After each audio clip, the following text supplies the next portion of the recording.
Mon Amour is Book 13 of the Claire Baskerville Mysteries by Susan Kiernan-Lewis and narrated by Madison.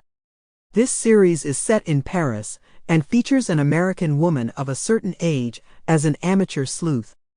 Audio copyright 2024 by Susan Kiernan-Lewis. All rights reserved. 1.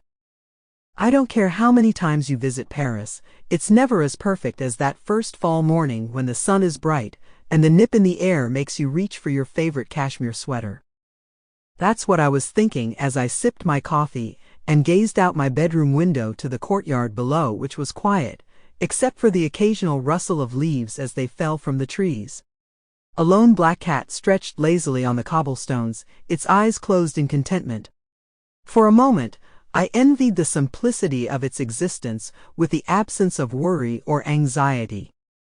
Behind me, I heard my husband Jean-Marc moving about in the kitchen as he prepared yet another pot of coffee, since clearly one pot wasn't enough to start the day. I smiled as I rolled over in my mind the words, my husband Jean-Marc. I know for a fact that I was never as giddy a newlywed the first time I tried the roll-on for size, 41 years ago.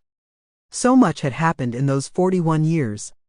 So many mistakes too, but in the end did it matter? If I still ended up here. Grammy. I turned to smile at my 7-year-old ward Robbie as he bounced into the room. Poppy and I are making cassoulet tonight, he said with delight. Robbie had come to live with me 6 years ago, upon the death of his mother.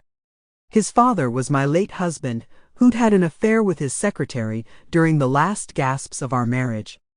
Now both his mother and father were dead. Somehow, it had seemed only right that Robbie came to me.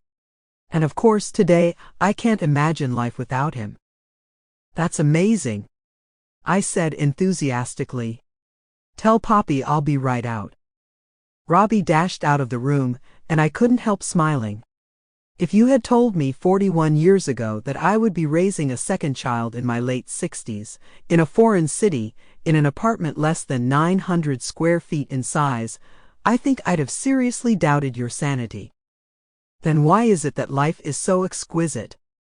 It's true our apartment is small, perhaps not by typical Parisian standards, but certainly compared to the 3,000 square feet single-family home where I'd raised my first child in Atlanta with my first husband. And also compared with the 2,000 square foot townhouse to which Bob and I had downsized after our daughter Catherine left the nest. That was the same townhouse I'd had to sell to avoid my husband's creditors. Sample complete. Ready to continue?